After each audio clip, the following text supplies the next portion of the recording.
Welcome back to another lecture in CIT 130, Introduction to Java Programming. We're going to take things in a little bit of a different direction starting today. We spent thus far this semester talking about the basics of the Java programming language, which includes a lot of review of what you learned in an introduction to programming class and learned how to do those specific things in the Java language and how they may be a little different or the same as what you've learned before. Now that we have those fundamentals under our belt, we're ready to start talking about object-oriented programming. One of the things that makes Java different than a lot of other programming languages is it's what's called inherently object-oriented. The language was designed from the ground up to be an object-oriented programming language.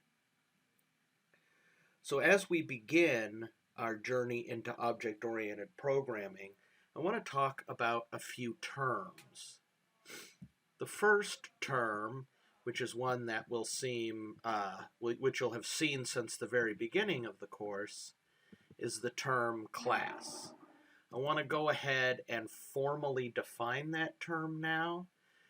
And what we would say when we're talking about a class is this, a class describes a set of objects or contains static members to be used directly.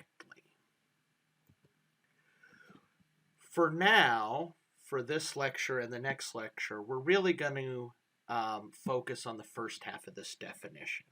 We're really going to be talking about classes that describe a set of objects. So what is an object? An object is a single instance of a member of a class.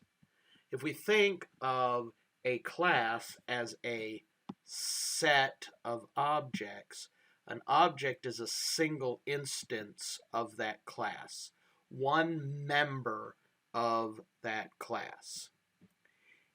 If we think of a car as a class of all of the cars in the world, then my car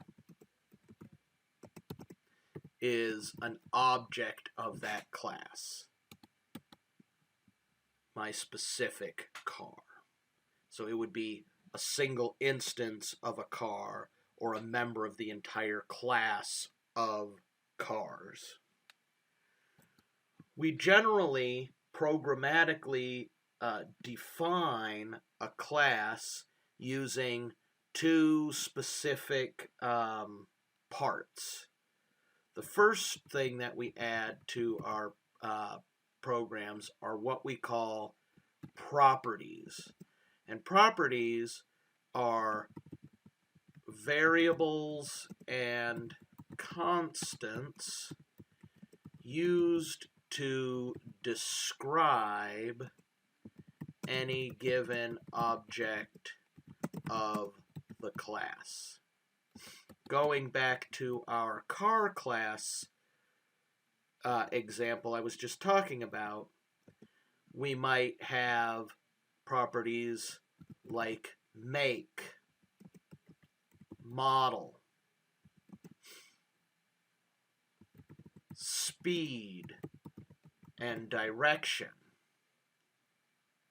Whereas make and model are more descriptive properties, speed and direction are something that we would call state properties. These are properties like speed and direction that change frequently and describe a temporary aspect of the object.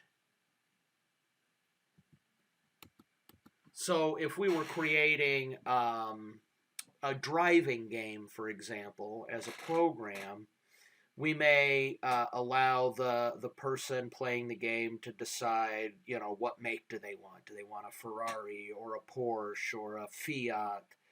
And then they would have specific models of the car they could pick. And those would be descriptive things. And then as they played the game, they would accelerate and decelerate and steer. And as you accelerate and decelerate, that speed changes. So it's a state property. It's a temporary aspect or state of the object that will change soon and fairly often. And direction would be the same way.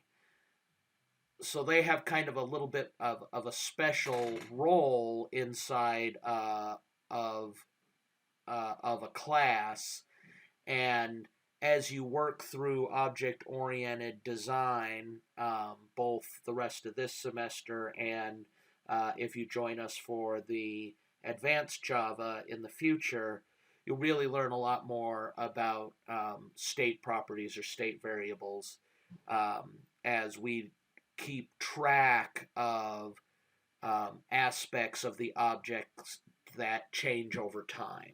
The second thing that we use to make our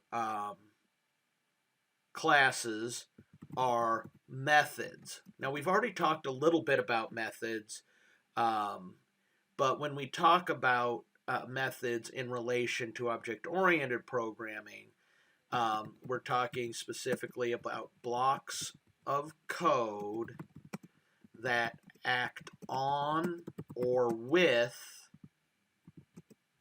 the object's properties. So again, going back to that car, some of the things we might add would be things like set make, which would decide or set the make of the car. We might have accelerate, which would allow us to increase the speed. We might have turn, a method that changes the direction of the car. These would be different methods. And if you remember when we talked about methods before, we talked about having parameters to them. So for the setting the make of the car, we might do something like string make, where we decide, where we send in a string of the make of the car, like Porsche or Ferrari. Accelerate might take in an integer of how many miles per hour we want to accelerate. How much more do we want to accelerate? With the turn method, we might do something, we might do like a string direction, where we send in left or right, or we could break it down further. We could maybe do something like turn float degrees if we wanted to be very fine-grained in that turning process. We might send in a certain number of degrees, like in a circle, to determine how much we turn the car. These would be just different ways of defining that class. Now, we've worked a little bit in the past so far with classes and objects. particularly when we've worked with scanners and strings. As we've noted before, when we use things other than our general primitive types, and if you remember, our primitive types were byte, short, int, long, float, double, Boolean, and char. When we start working with classes, we're getting into what we call reference types. This is a term I've mentioned in the past very briefly. Last lecture, we actually talked about one of our reference type, which is arrays, and now we're talking about another reference type, which is the class. So when we create data of one of these classes, we start with the type, the name of the class. So if we want to make an object or a member, an instance of the class scanner, we use the class name. Likewise, if we're going to make an object of type string, we indicate that with string. You'll notice one of the things that we typically do is classes start with a capital letter as opposed to a lowercase letter like our primitive types. So whenever we see one of these data types that start with a capital letter, that's an indicator that we're working with a class. Then we use a variable name, just like we have used with all of our primitive types. We can use whatever variable name we want, and that is the name of the object. The name typically will be something that describes what that object is. When we're talking about the scanner that reads data from our keyboard, we call it keyboard because what we are essentially doing is naming the object as what it represents. So really, when we're pulling data from the keyboard, we can make an object out of the keyboard. Objects really are things. The term object is very intentional in the sense that very much like the actual keyboard is a thing, the virtual keyboard in our application is also a thing or an object. Whenever we create or initialize an object, we use that keyword new, that reserved word new. What that does is that tells the compiler and the virtual machine that I want to make a brand new object of the type indicated over here on the left-hand side. In general, whenever we do that, we will call a special method that has the same name as the class, including the first capital letter. This is one of those places where, one of the exceptions where we use a capital letter to name a method because we're calling this special kind of method, which is called a constructor. Put that note up here so it's closer to methods. A constructor is a special method that creates a new object or instance of a class.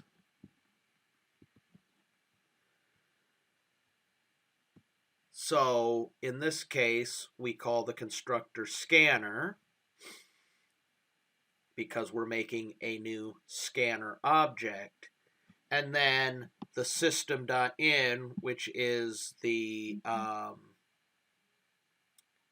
actual object within the language that represents the keyboard. So we're turning it into a scanner so that we can read data from it. And we'll talk a little more in depth about things with the scanner object in a later lecture when we use a scanner to also read data from a file. By that time, we'll have enough comfort and enough experience with object-oriented programming to really dig in and talk about the differences there. But for now, what we want to understand is that the data type, when it's not a primitive type, that's the class. We give it our own user-defined name, and then we invoke this special method that is named the same as the class through the new keyword. And if you ever don't know what the constructor needs, we have the API documentation that we've looked at several times this semester. And when I go to java.util and I go down to scanner, what we can see is that there's a special section that talks about constructor summary. And you'll see in some cases the input data type for these methods are themselves objects.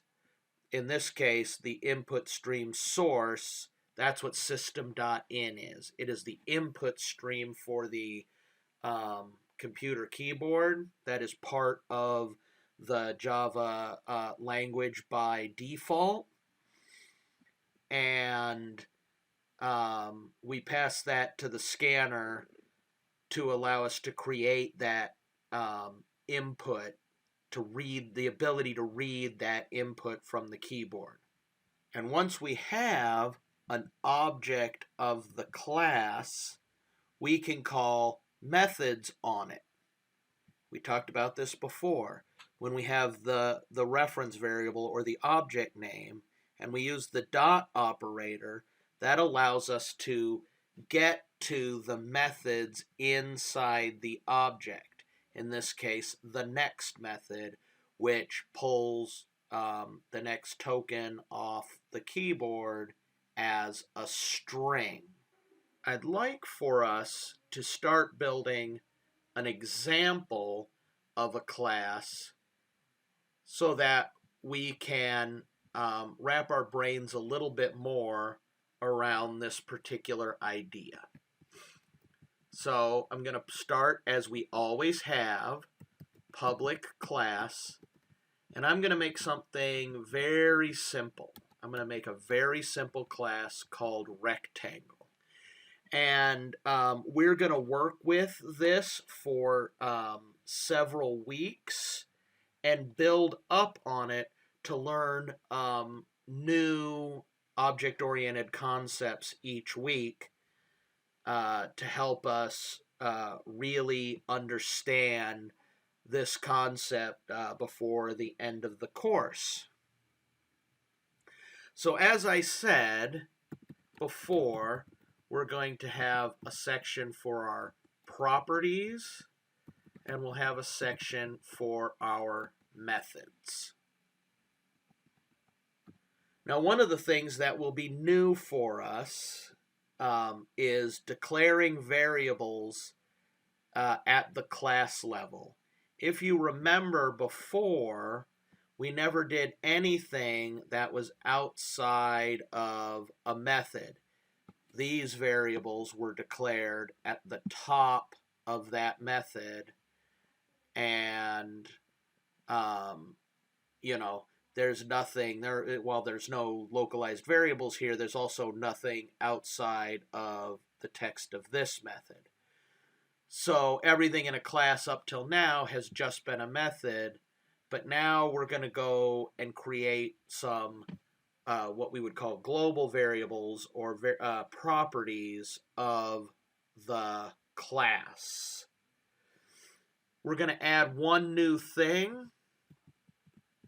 I'm going to use the keyword private when building the rectangle, and I'm going to do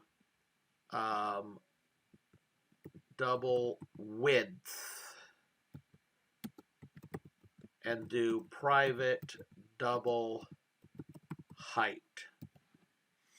So we're going to have two properties to describe our rectangle.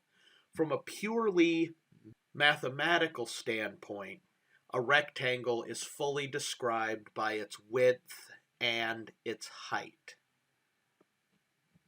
We're going to make them doubles because we may want subdivisions of whatever unit we're thinking of the width and height in. But I want to point out this private.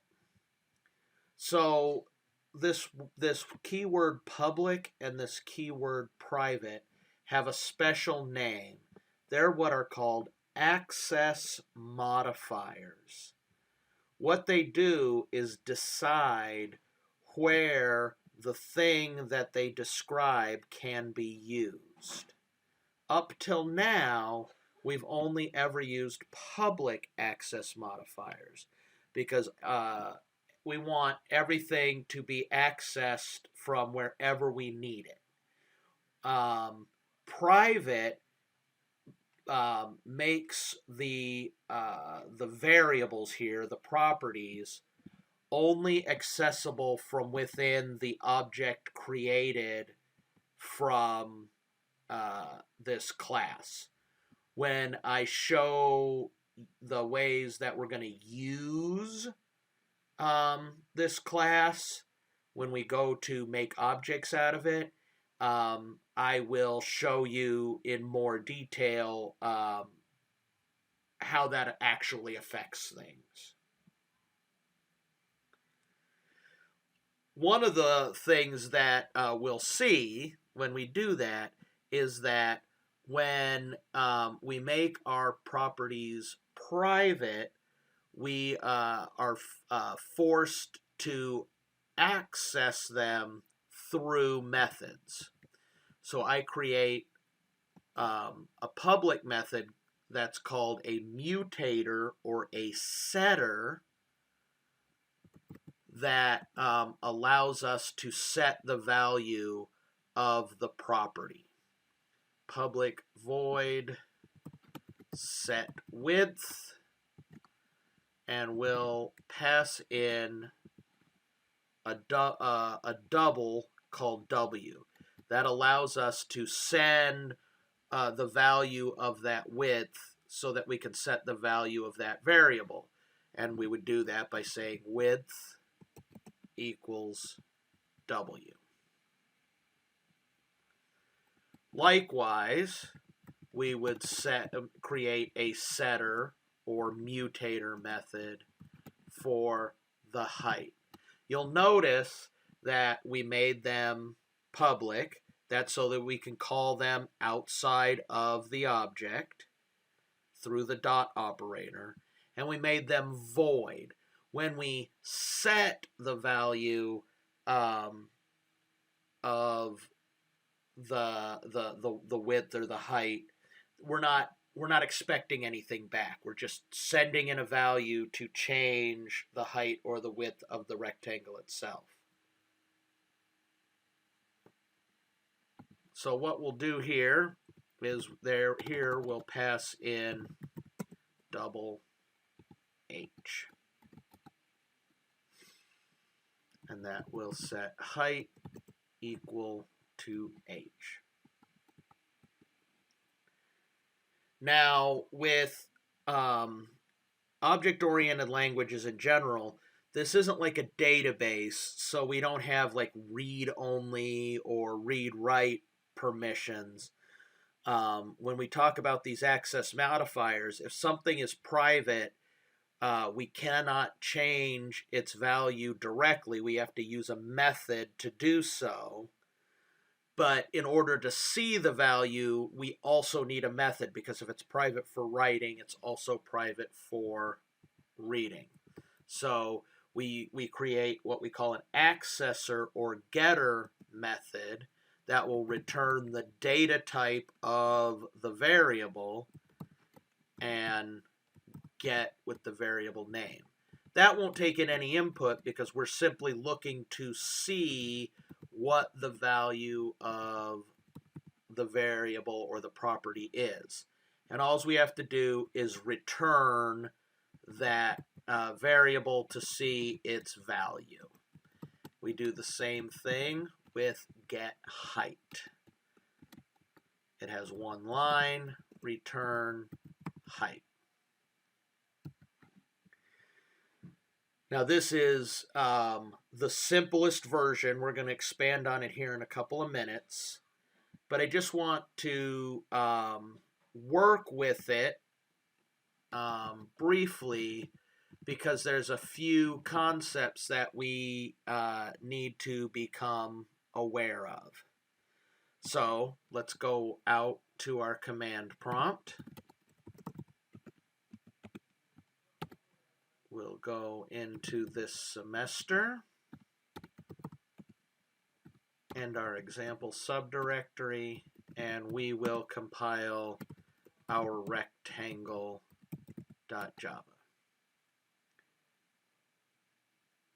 We'll see that we got no errors. Now, what you've become used to thus far in the semester is trying to run this program. So you would do Java rectangle, naming the class with the Java virtual machine. But you'll see we can't do that. We get an error that the main method was not found in the class rectangle. The reason is because we are not, this is not meant to be runnable. This describes objects that we create in runnable programs. Nobody runs scanner.java. What they do is they create scanner objects to use inside another program. So to see that, I'm going to make a second file, public class rectangle test, make it a Java program.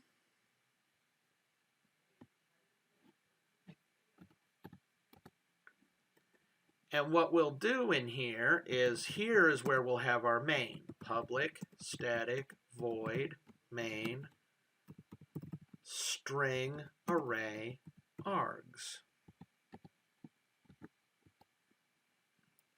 And what we'll do in this main is we'll create a rectangle.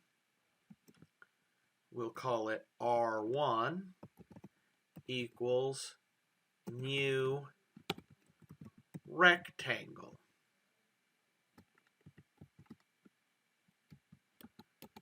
Now, just to see what that does, we'll do system.out.printf.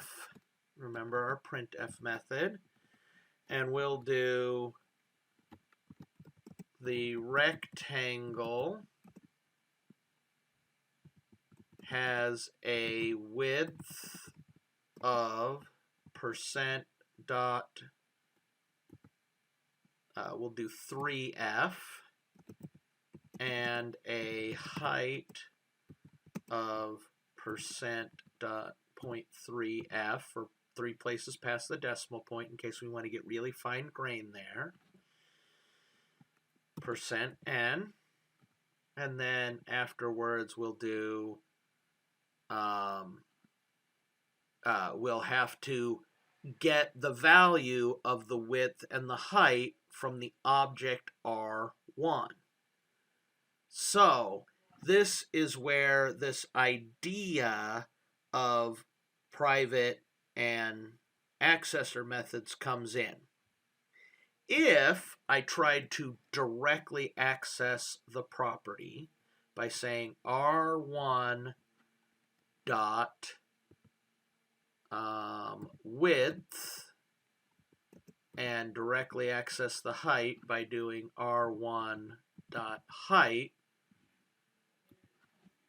let's see what happens when we try to compile that. Rectangle class.java. Let's see how that works out for us. Java C rectangle test.java. What did I do wrong?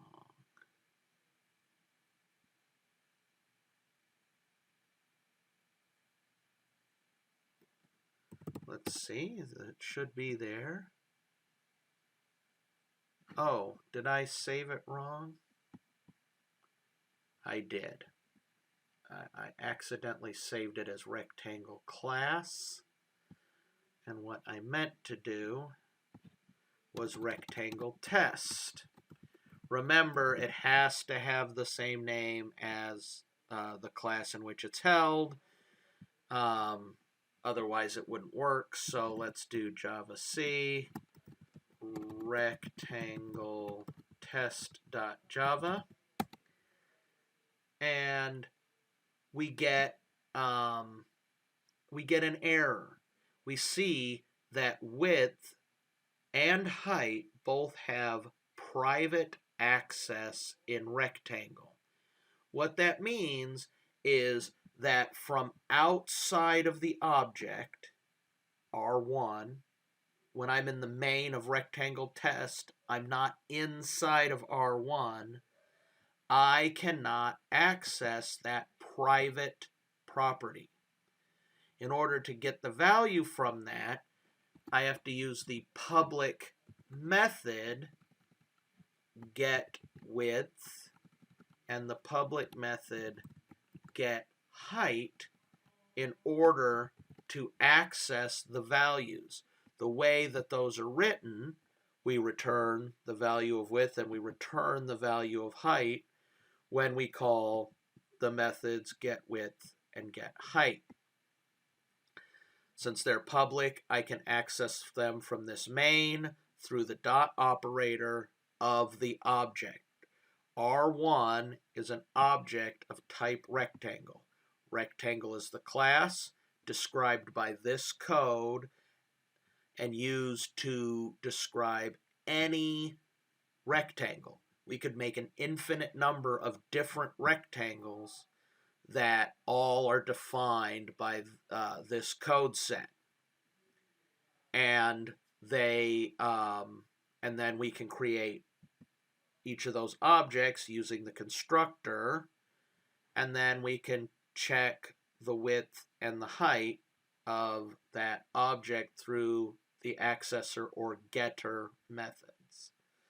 Let's compile again.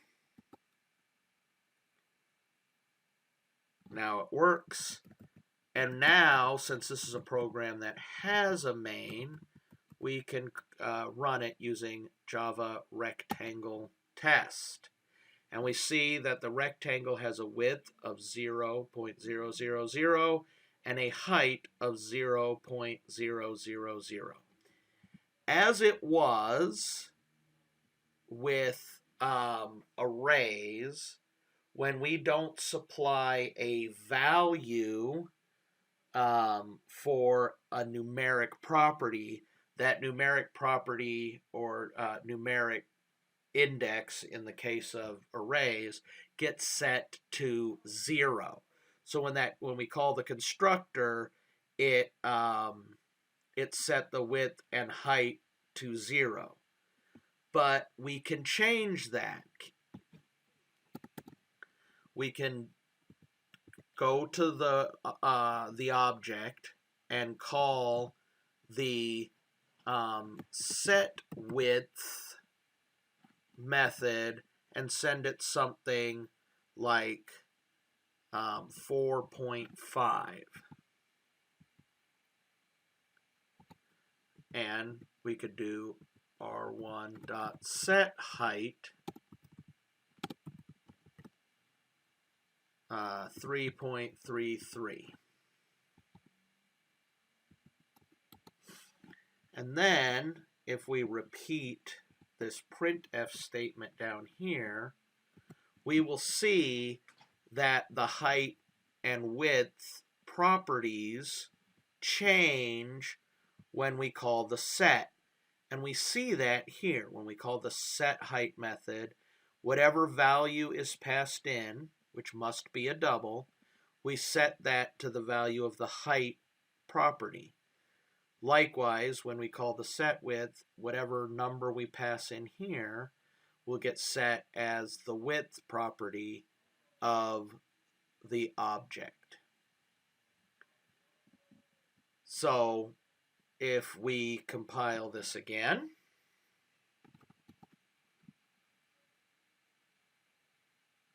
and we run it again, oh, I forgot to save my work. This is an easy error to make. You'll make it often, where you'll recompile and forget to save first. And so what you see is, looking at the way the program runs versus what's in our code, is we created the object named R1 of type rectangle. This is an instance of the rectangle class. In this printf method, we use the get width and get height methods to find out the values of the width and height properties of the R1 object. They start as 0 and 0, and I can change those values by using the set width and the set height method, as we see here. And now when we call the same methods, the get methods, we'll see that the sets had changed the values of those properties.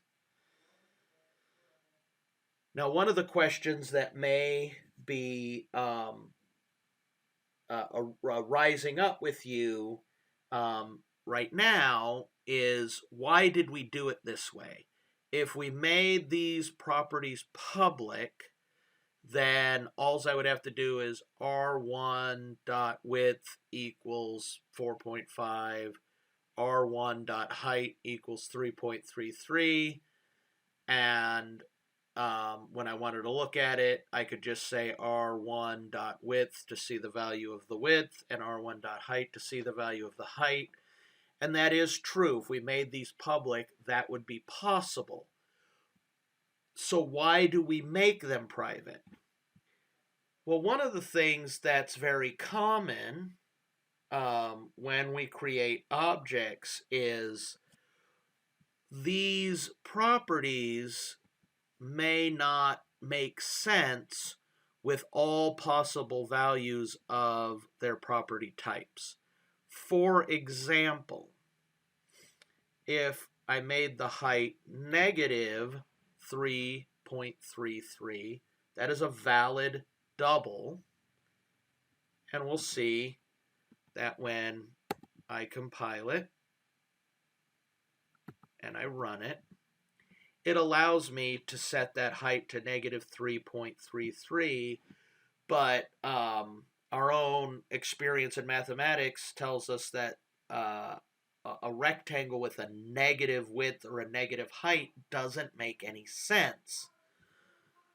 So how do we stop the user from being able to set those to something that doesn't make sense? Well, since we have to change those values through a method, we can use the data protection concepts we learned with our decision statements inside of these sets. What I can say is, if W is greater than or equal to 0,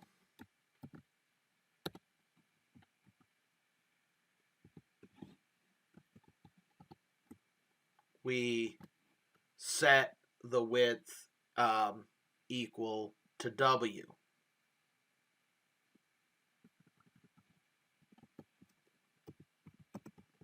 If H is greater than or equal to 0,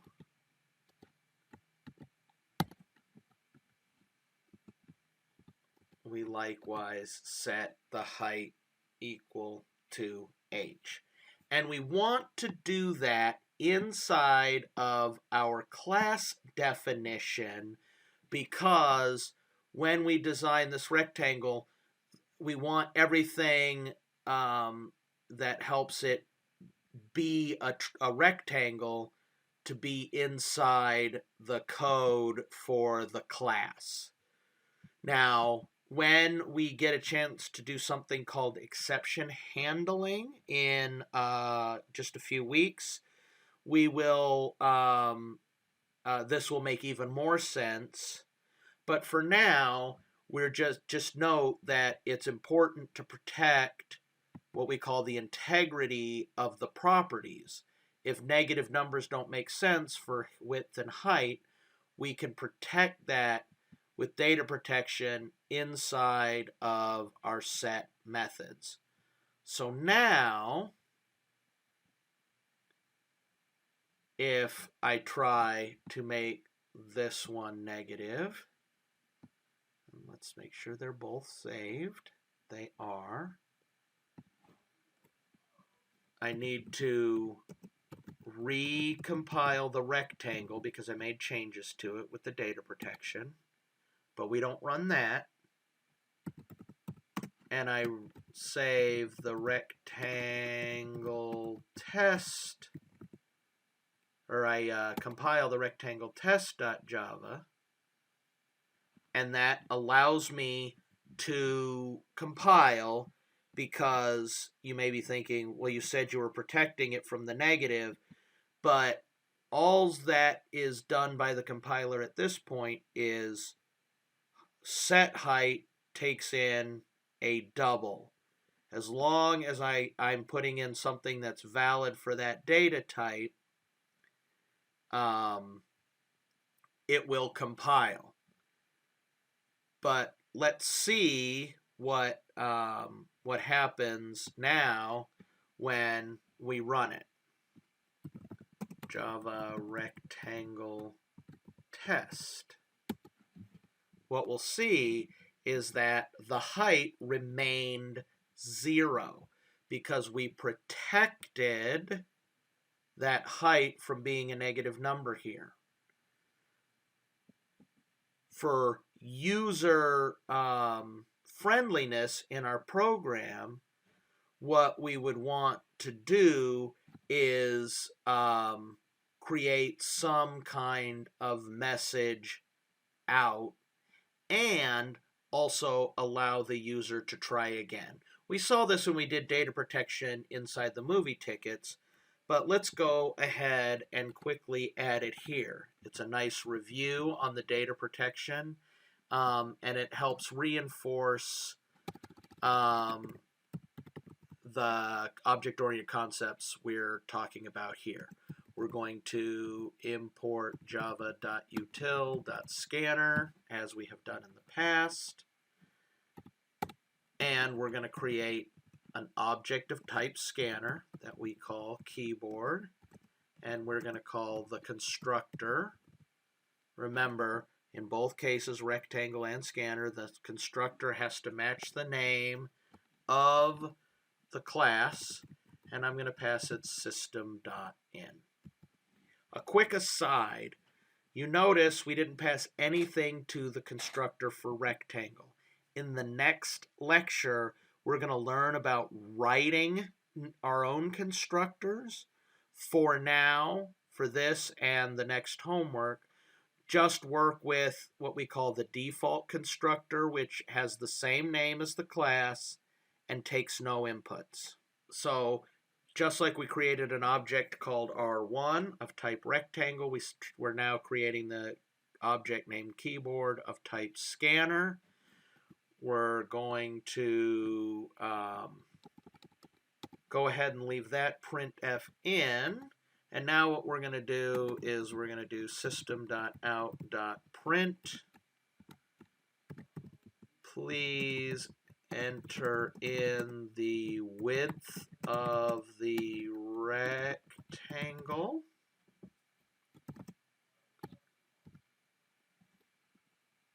And what we'll do is we will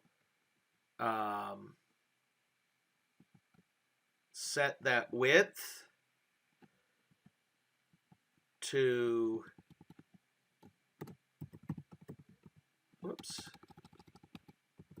keyboard dot next int, and similarly system.out.print. Please enter in the height of the rectangle.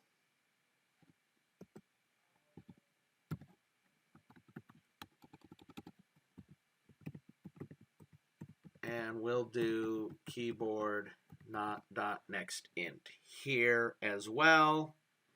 And then we'll be able to see these values here. This is essentially not going to change anything in terms of how it's going to work from a user friendliness point of view, but let's just see that we get kind of the same results. We did not change rectangle, just rectangle test. Let's run it, and it's going to say enter in the width. We'll do the 4.5. Oh, and I made a mistake. Oh, it's because I did next int. I should have done next double.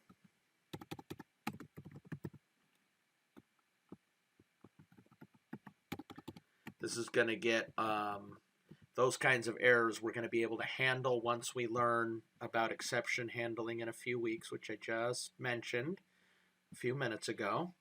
Let's recompile again. Let's run it, and now I do the 4.5 for the width, and let's start with the correct height, and we see that it went from the 0.000 to the 4.5 and the 3.33. Let's run it a second time. Let's do the 4.5 and the negative 3.33, and we'll see it didn't change the height. But now that it's a user-facing program, we want to make this friendlier, because the person would be like, well, why didn't it change the height? So what we'll want to do is test the value by saying if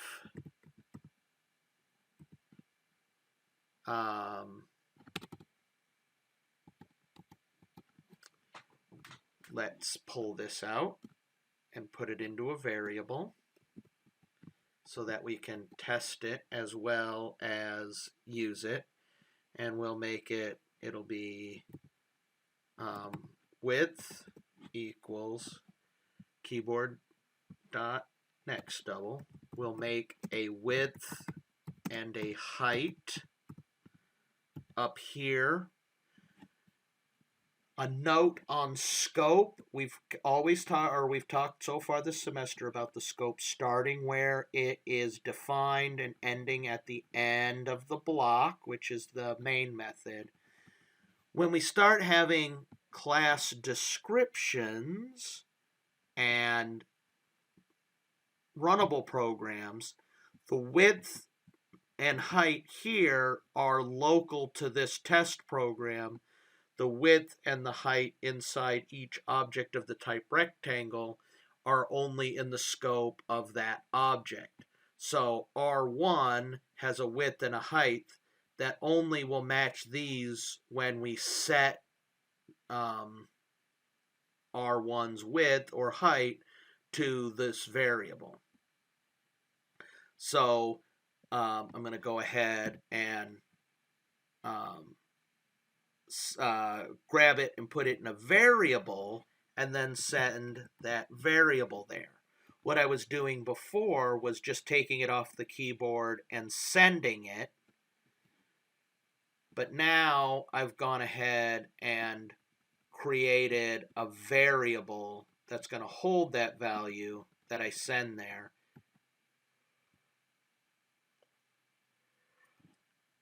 Because I want to also check if width is less than 0. I want to do two things. I want to send a message, system.out.println. Width must be 0 or greater.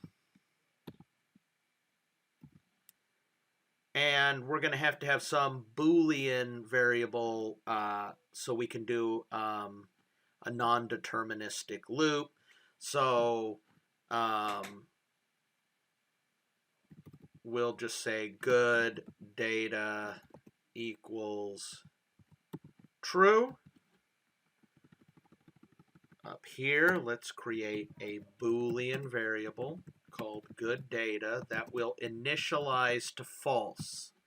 That way, if, whoops, I apologize, I did that backwards. We want to set it to true. And if the value's less than 0, we change it to false. If they enter in a valid width to begin with, this won't change. Similarly, if we do height equals keyboard dot next double and change this from pulling from the keyboard to the value in the variable we pulled from the keyboard, we can check if height is less than 0. System.out.println height must be 0 or greater.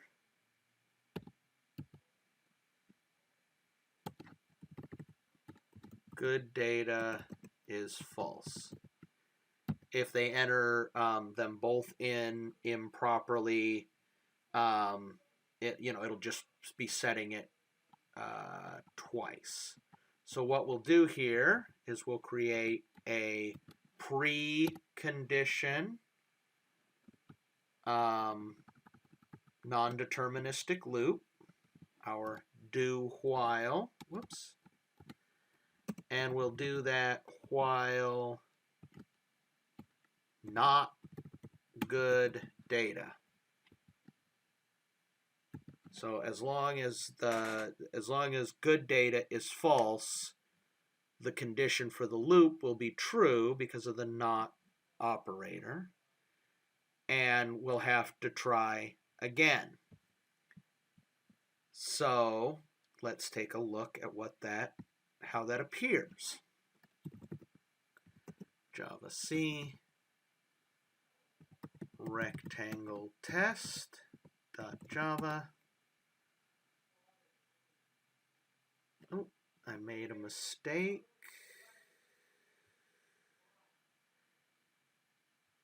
Oh, did I make these double over here? For some reason, I made those floats. I meant to make them doubles. That was my mistake, because I want them to match what I had done in the class. Just a mistake as I spoke while I was working. Now those errors should be fixed, and I can run the program to see that if we enter the width, let's say I put in the minus 4.5, width must be 0 or greater. Please enter in the height of the rectangle. I left off the colon there. I'll clean that up in a minute. Even if I put in something correct there, you'll see it went back around to the top, and so I have to type in the something correct, 4.5. Now the width, if I do the negative 3.33, height must be 0 or greater. Start over, 4.5, 3.33. Now, oh, I made another mistake. I'm glad I did that, because that's an easy thing to make. Again, despite the embarrassment of you seeing me make the mistake, is when it set the good data to false, it didn't become true again. So we can actually choose not to initialize that here, but rather every time we loop, we allow good data to reset, and then we'll check if the value is bad again going through. Hopefully everybody caught that mistake. What I did was, once we set that value to false, it never went back to true. So it would have continued to loop over and over again until, forever, because we were never giving it an opportunity to go back to being true. So we've saved it. Let's recompile. And we'll rerun. I'll do it quickly. If we do the negative 4.5, the width must be 0. Even if I put in the right height, it goes back. If I put in the right width, but I put in a bad height, it tells me the problem. I have to go back again. 4.5. Enter the height of the rectangle, 3.33. Now I did it correctly. It finally sets it correctly. So 2 things before we move on. Number 1, you're saying we're doing the checking out here as well as over here. As I said before, in terms of protecting the integrity of the properties as described inside of the class itself, we definitely want to do that data protection inside of the class definition. For now, for the short term, we have to double our work, because the only way in the main program we know to produce an error is by checking the value ourselves. That's not how we're going to do it in the long term, but we have to do things one step at a time. Now, one of the things that, a second thing that from a user interface standpoint that I'll say I don't like, is when I put in this width here that's no good, it gives me the error, but then asks me to enter in the height of the rectangle. What we can do is one of 2 things. One is we could combine the 2 if statements by saying if, down here, after they enter in both width and height, if width is less than 0, or if height is less than 0, system.out.println width and height must be 0 or greater, good data is false, go back around. I actually have a different preference on how I want to do that. what I am going to do is I'm going to put this in two separate do while loops. I'm going to make the user enter the width until they get it right, and then make them put in the height until they get it right. I think that is the cleanest, because when it produces the error, width must be 0 or greater, it immediately asks them to re-enter the width. Then, once they get that, then they have the same opportunity with height, but they never have to re-enter width if they got it correct. Let's see what that looks like in practice, and I think you'll find that it is a much cleaner looking solution. So now if I do the minus 4.5, it says width must be greater than 0. Oh, I meant to say 4.5. Please enter in the height. If I do negative 3.33, height must be greater than 0. And it asks me for height again. That seems valid. So I put in a good one. And I forgot my reset again. I did it, it's done in the top loop, but not the bottom one.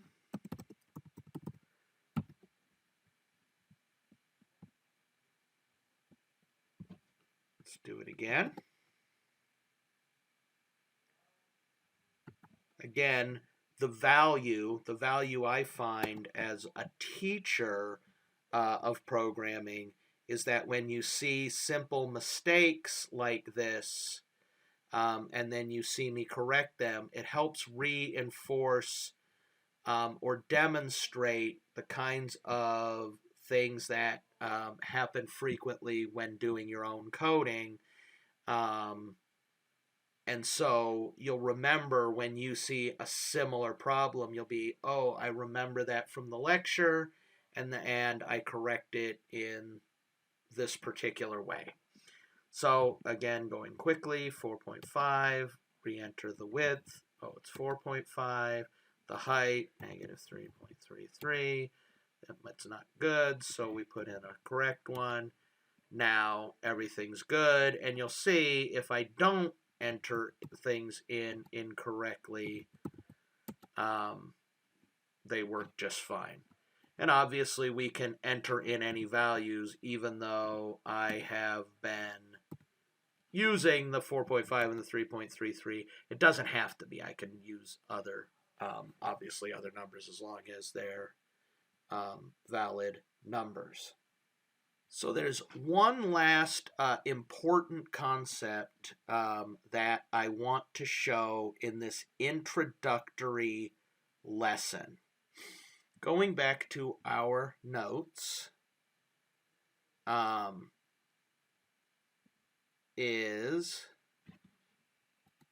going to define something that says instance members.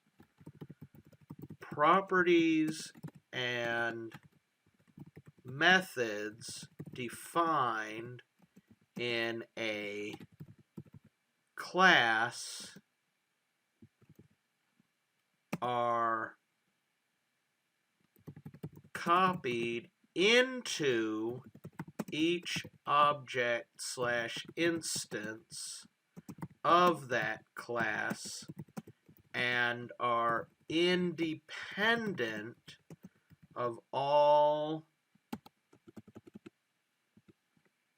other objects/instances of that class. So what does that mean? Let's go back to our rectangle and let me show you. If I make another object, rectangle R2 equals new rectangle.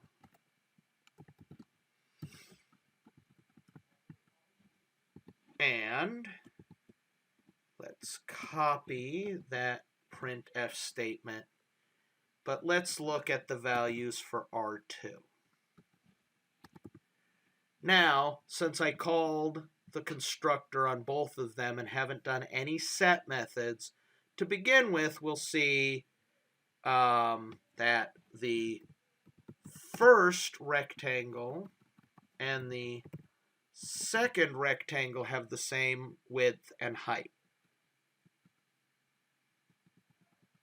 Then what we'll do is we'll still only modify our first rectangle.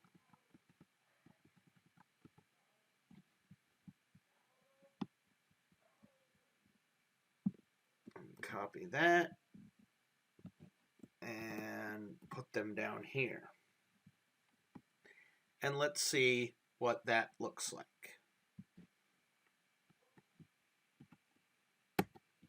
Should compile properly.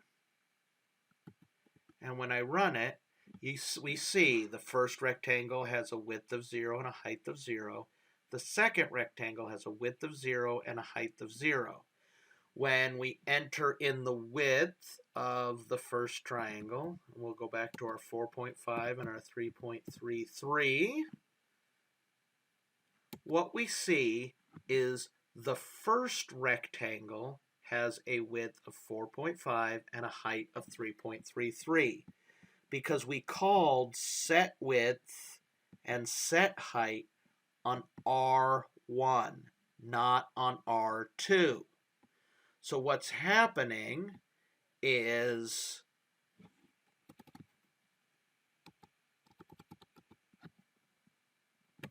when we call a method on a specific object, comma, we change the value of properties in that object only. Other objects of the same class will be unaffected.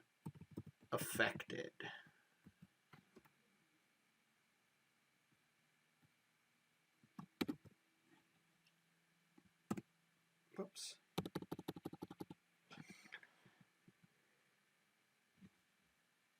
That's because each instance, R1 and R2, has its own height, its own width, its own setters, and its own getters.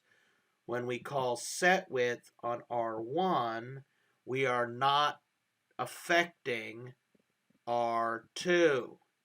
When we set, if we were to do the same thing on R2, for instance, let's just say we set the height on one and the width on the other,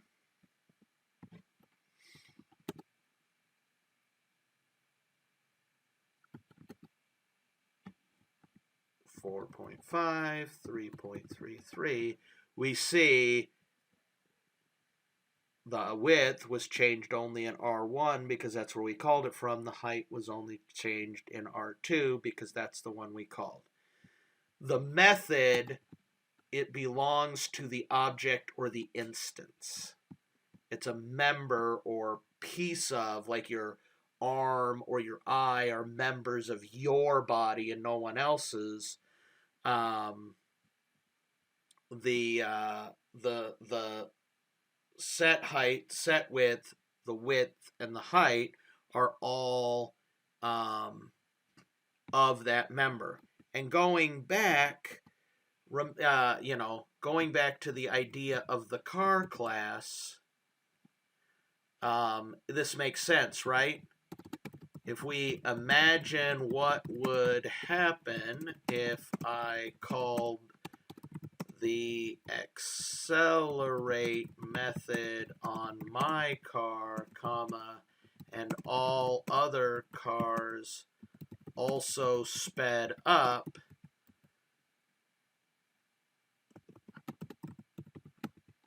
oops, chaos would ensue. No one wants somebody else's car to control theirs.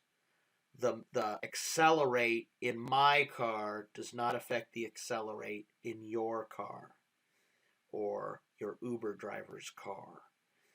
That's because the methods only affect the object itself.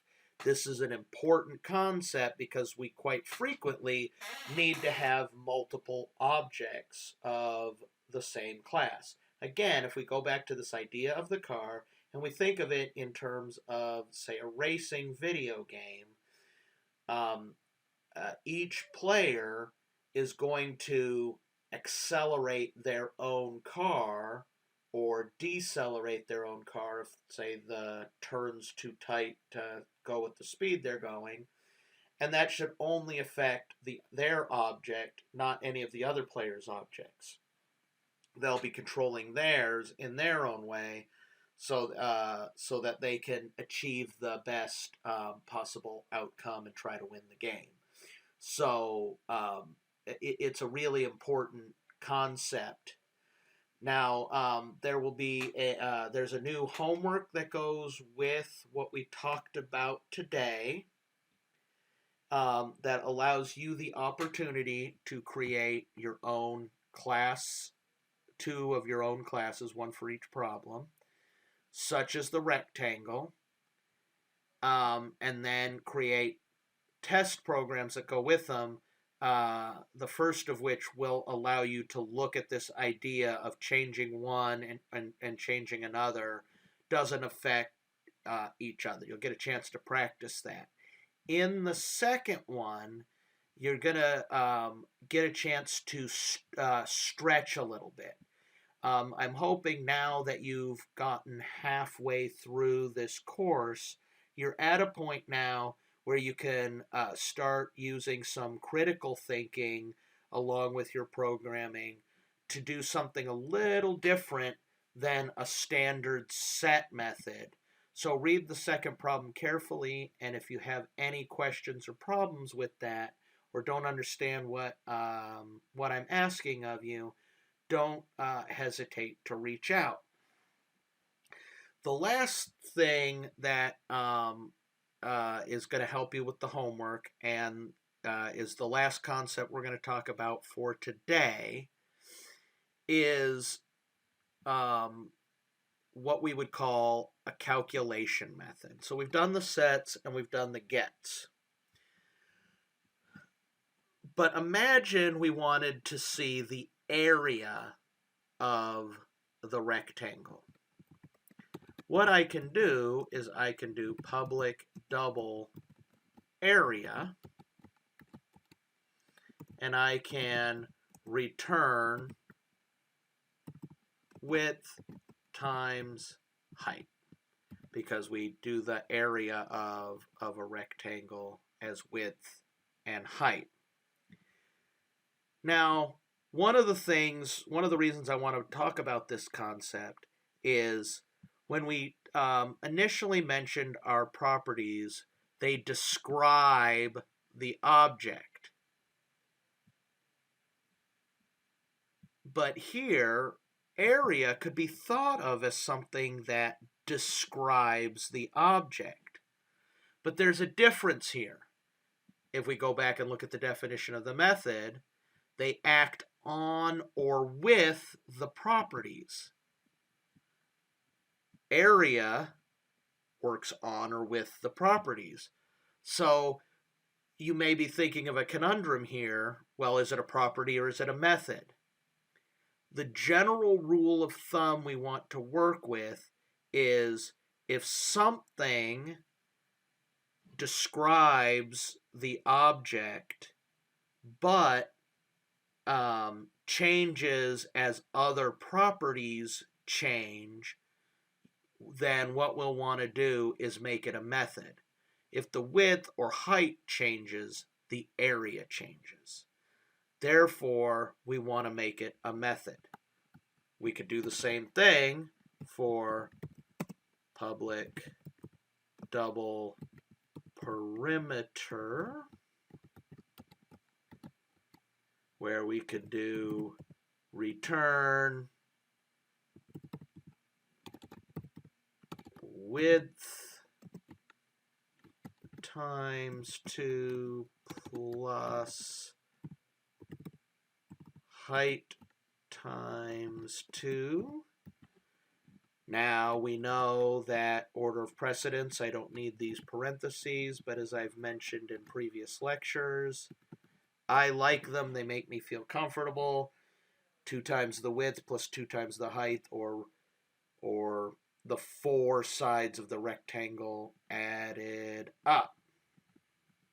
Again, when the width or the height changes, the perimeter changes. Therefore, we want it to be a calculation method. It describes it, but it's dependent on other properties. Let's go back here. I did change that R1 back.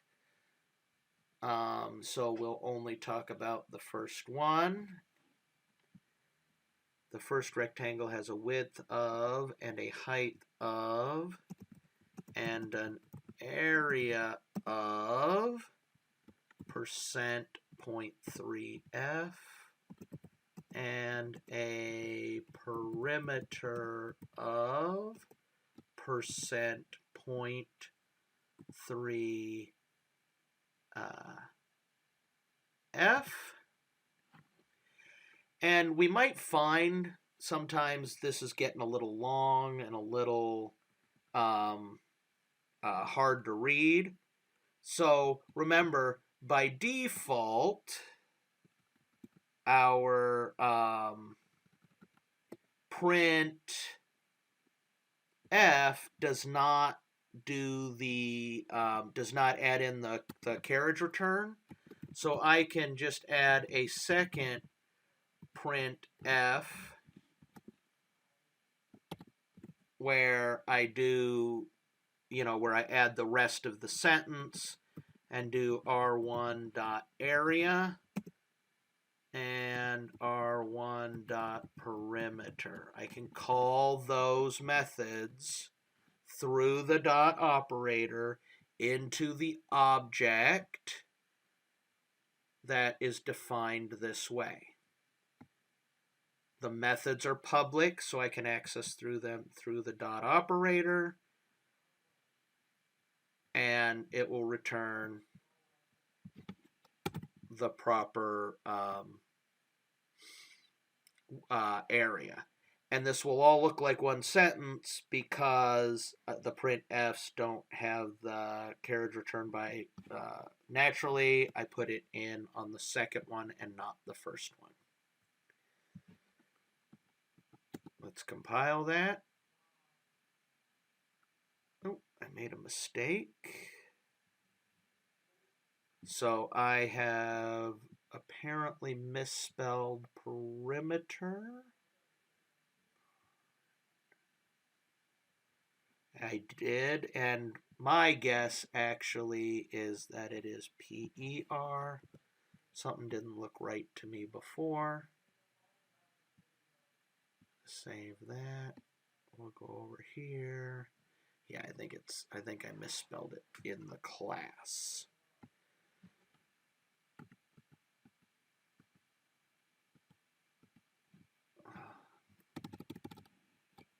Rectangle.java. Since we added those methods, I need to recompile that. Rectangle test.java. Hopefully I don't have the mistake now. Java rectangle test. They're both 0, 0. I do the 4.5 and the 3.33 just to, basically we're going to be looking at something in between 12 and 15 for our area, and we'll be between 12 and 20, but I think it'll be a lot closer to 15. And for our perimeter, we'll be looking at 15.66, I believe. Let's pull it out. We don't need to see the code anymore. And I was pretty close. They're right almost 15 on the dot and 15.66. So hopefully that made sense to everyone.